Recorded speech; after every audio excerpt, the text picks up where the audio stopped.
Hello everyone, welcome back to my YouTube channel.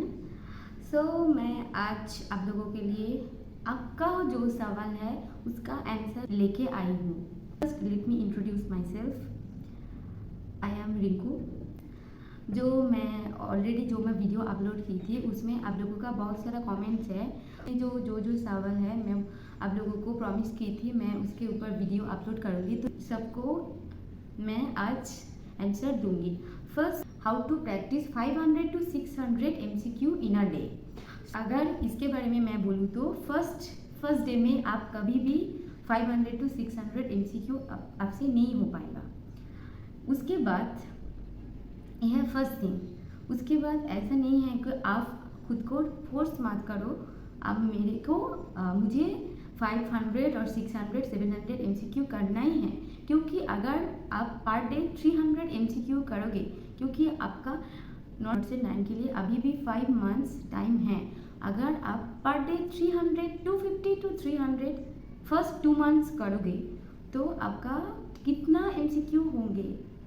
Around 10 to 12,000 MCQ you will finish within 2 months. Don't force yourself to complete 500 to 600 MCQ. The solution is that मैं first बोलूँगी आप पहले 250 और 300 target रख लो। 150 MCQ from Priya Jadhav and 150 from target high, ऐसे करके रखो। इससे क्या होगा, आपका 2 मंथ्स टाइम लगेगा पूरा MCQ खत्म होने में। टारगेट हाई का भी हो जाएगा, उसके बाद प्रिया जादव का भी हो जाएगा। उसके पहले आपको थ्योरी को अच्छे से पढ़ना होगा। थ्योरी क्लियर हो गया, कॉन्सेप्ट क्लियर हो गया, MCQ भी आसानी से हो जाएगा। अगर आपका थ्योरी अच्छे से क्लियर नहीं है, कॉन्सेप्ट क्लियर नहीं है, उस टाइम MCQ में ज़्यादा टाइम लगता है। सो अगर सब कुछ क्लियर रहेगा तो ये टारगेट रखो 1 आवर में 100 MCQ। ऐसा ये ठीक है, ये बहुत ज़्यादा अच्छा नंबर है। 1 आवर में 100 MCQ इट्स सो गुड, क्योंकि आपको एग्जाम में 1.5 आवर में 100 MCQ अटेंड करना है। अगर आप 1 आवर में 100 MCQ के लिए अगर खुद को प्रिपेयर कर रही हो तो ये अच्छा है। उसके 2 महीने के बाद आपका पूरा ख़त्म हो जाएगा। अभी जो MCQ आप फर्स्ट टाइम अगर एक MCQ को देखोगे तो अगर नहीं हुआ उसको मार्क करके रखो, क्योंकि ये वाला MCQ आपको जो सेकेंड टाइम वो फिर से प्रैक्टिस करोगे रिविजन टाइम में, इसको अच्छे से फिर से उसको थोड़ा अच्छा सा ट्रीटमेंट देना है, क्योंकि ये आपका वो MCQ है जो फर्स्ट टाइम में नहीं हुआ था। सो फर्स्ट टाइम में जो नहीं हुआ था उसके लिए जो मार्क किया है उसके लिए थोड़ा सा अलग से टाइम रखो। वो 1 आवर डेली और आफ्टर 2 महीने के बाद का मैं बोल रही हूँ।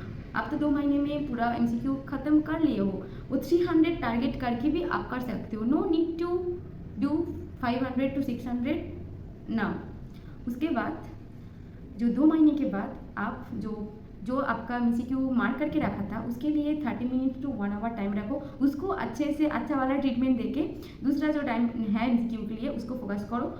वो तो रिविजन टाइम है, उसमें देखो वो 1 आवर में 150 MCQ भी हो सकता है। उस टाइम आप टारगेट रख सकते हो 400 MCQ, क्योंकि वो रिविजन टाइम में वो आसानी से हो जाएगा। So this is the strategy. 500 नहीं करना है यार, वो 300 400 काफ़ी है, 250 to 300 भी काफ़ी है। रोज कंसिस्टेंसी मेंटेन करके तुम MCQ प्रैक्टिस करोगे, वो 250 to 300 इट्स एनफ। उसके साथ साथ थियोरी को अच्छे से पढ़ो, MCQ भी आसानी से हो जाएगा, टाइम भी इतना नहीं लगेगा। सो यही था मेरा आंसर वो क्वेश्चन का। उसके बाद एक क्वेश्चन आया, how to study theory and how to clear the concept. इसमें मैं क्या बोलूँ, फर्स्ट थ्योरी के लिए तो बुक होना चाहिए। अब थ्योरी के लिए तो बुक होना ही चाहिए, तो उसके बाद अगर आपके पास टारगेट हाई का बुक है और प्रिया जादव का थ्योरी का बुक है, आप 2 ले लो, it's enough for cracking any competitive exam I hope. Then आपका डे का time divide your day.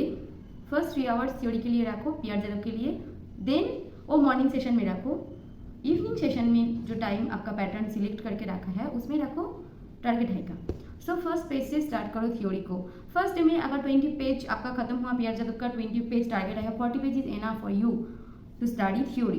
This is how you will complete your theory part. वो MCQ के लिए आप सबका अलग अलग टाइम करके रखो। ऐसे करके आपका पूरा दिन का टाइम शेड्यूल बनाना है। नहीं तो आप बहुत सारा कन्फ्यूजन दिमाग में होगा, इससे कुछ नहीं होगा। सो पीआर जादव का थ्योरी के लिए अलग से, टारगेट हाई का थ्योरी के लिए अलग से, एमसीक्यू के लिए अलग से, और नोट कब बनाएंगे, नोट तो आप थ्योरी के साथ साथ जो प्रॉब्लम होगा वो उसके साथ साथ नोट बनाएंगे। पूरा नोट नहीं चाहिए, पूरा सिलेबस का नोट खुद का भी होगा, बुक का भी होगा, ऐसा नहीं करना है। जो आपका ये मैं नोट के बारे में मैं बाद में बात करूँगी, अभी जो क्वेश्चन का सवाल देना था ये तो मैं दे रही हूँ। तो उसके लिए आपको अलग अलग टाइम डिवाइड करना है। उसके साथ अभी तो नॉन नर्सिंग पार्ट में इतना ध्यान देना जरूरी नहीं है, वो तो आप after before 1 month of the prelims और 15 days before prelims it's enough for practising non nursing. अभी फिर सिर्फ अपना सिलेबस का, अपना नर्सिंग पार्ट में ध्यान दो। सो ऐसे करके आपको थियोरी पढ़ना है, एक एक पेज ऐसा करके करना है।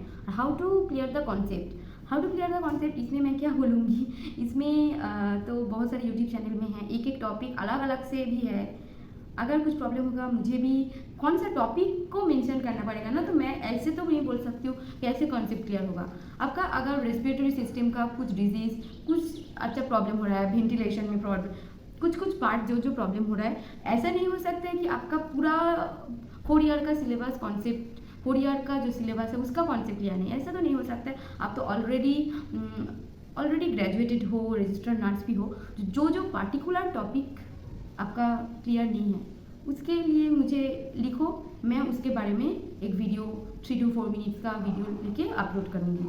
वो पार्टिकुलर टॉपिक मुझको बोलना है, क्योंकि एक अगर आप अच्छे से सेल्फ स्टडी करोगे ना, आपका बहुत सारा कॉन्सेप्ट खुद से ही क्लियर हो जाएगा। जो नहीं हो रहा है तो वो दूसरा यूट्यूब चैनल है, बुक भी है आपका सिलेबस का। अगर ये टारगेट हाई पीआर का आपका कंटेंट्स सफिशिएंट नहीं लग रहा है तो आपका सिलेबस का जो बुक है उसमें भी आप अच्छे से रीड करोगे ना, उसमें से भी बहुत सारा कॉन्सेप्ट क्लियर हो जाता है, ऐसे हो जाता है। So this was my answer about this question.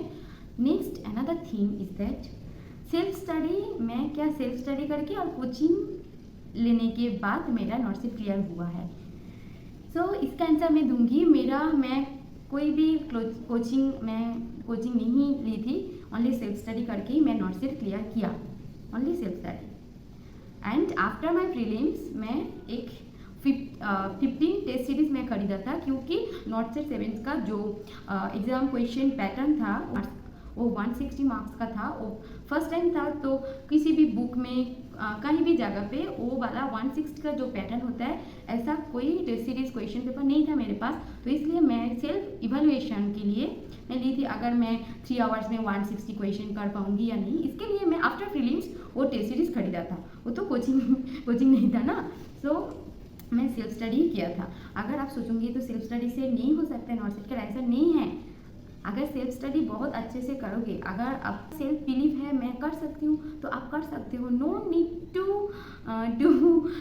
To waste your money in this field. So इसके बारे में मैं ज़्यादा नहीं बोलूँगी। अगर आपको लगता है आपको कोचिंग चाहिए तो ले सकते हैं, बट मुझे तो ये टाइम वेस्ट ही लगता है, क्योंकि इतना लॉन्ग आवर्स करके क्लासेस होते हैं। ये no need to do that much classes, because already हम लोगों का जो 4 ईयर का सेशन था, ऑलरेडी बहुत सारे लेक्चर अटेंड कर चुके हैं ना, क्यों चाहिए इतना। तो मुझे नहीं लगा मुझे चाहिए कोचिंग, सो मैं नहीं लिया था। नेक्स्ट क्वेश्चन है how to prepare the self notes. इसके बारे में मैं पहले बात कर चुकी थी, but now someone asked me how to do that, so I am giving the answer. That is, जब आप लोग थ्योरी को अच्छे से रीड कर रहे हो, उस टाइम जो आपको लग रहा है, मैं एक अभी भी नहीं देखा हूँ, ये सेल्फ नोट्स के लिए पूरा बुक को वो नोटबुक में लिखना ज़रूरी नहीं है। ये सेल्फ नोट्स मुझे नहीं लगता है ये सेल्फ नोट्स है, क्योंकि बुक में तो ऑलरेडी है, क्यों चाहिए इतना फिर से लिखना। आपके पास इतना टाइम नहीं है जो आप बुक का जो है वो आप खुद लिखोगे, ऐसा नहीं है। आपको जो लग रहा है कि ये मेरा ये फर्स्ट टाइम मैं इस टर्म को देख रही हूँ, ये डिजीज़ के बारे में मैं कभी भी नहीं सुना था। एक डिजीज़ था स्टीवन जॉनसन सिंड्रोम, ये मैं अभी नॉर्सेट 8 मेंस में आया है, पिक्चर भी आया था, बट ये मैं मेरा टाइम में नॉर्सेट 7 में भी जानती थी, पर मैं पूरा थ्रू आउट माई 4 ईयर्स का सेशन में ये डिजीज़ के बारे में कभी नहीं सुना था। तो मैं जब वो टारगेट आई बुक स्टडी किया, तब मैं मेंशन करके रखी थी क्योंकि ये मेरे लिए न्यू था, ये भी इम्पोर्टेंट लग रहा था। ऐसे करके जो जो आप लग रहा है तो मुझे कभी भी जो कॉन्फ्यूज पार्ट भी है, जो वैल्यू वगैरह, सोडियम पोटाशियम, ओसीबीसी का वैल्यू, पीटीआईएनआर का वैल्यू, वो ईसीजी का पीआर इंटरवल, क्यूआरएस कॉम्प्लेक्स का इंटरवल, ये सब आप लिख सकते हो। क्योंकि ये कॉन्फ्यूज है, ये अगर एक्यूमुलेट करके सेल्फ नोट्स में रखोगे तो एक बार देखने के बाद आपको अच्छे से याद आ जाएगा। ऐसा करके आप सेल्फ नोट्स वो आपका खुद का बना सकते हो। No need to read everything you are going through in the book. So this is about the self notes. And self notes के लिए आप ऐसे कर सकते हो 15 to 20 मिनट हर दिन का एक टाइम शेड्यूल रख सकते हो। उस टाइम में जो सेल्फ नोट में लिखा होगा ना, वो अगर रीड करोगे तो सेल्फ नोट्स में तो आपका पूरा टफेस्ट पार्ट जो आपको वो टफ लगा था, आपने ही कभी भी नहीं देखा था, वही लिख के रखा था ना, अगर वो हर रोज़ देखोगे वो भी बहुत ज़्यादा ईजीएस्ट हो जाएगा, क्योंकि वो रोज़ देखोगे ना वो वाला पार्ट। सो ऐसे करके सेल्फ नोट्स बनाना है। This was about today's part and today's video. So comment down if your doubts cleared or not. अगर आपके मन में अभी भी कोई डाउट है तो just comment below. I will give answer. I will try my best to give the answer. So आज के लिए इतना ही।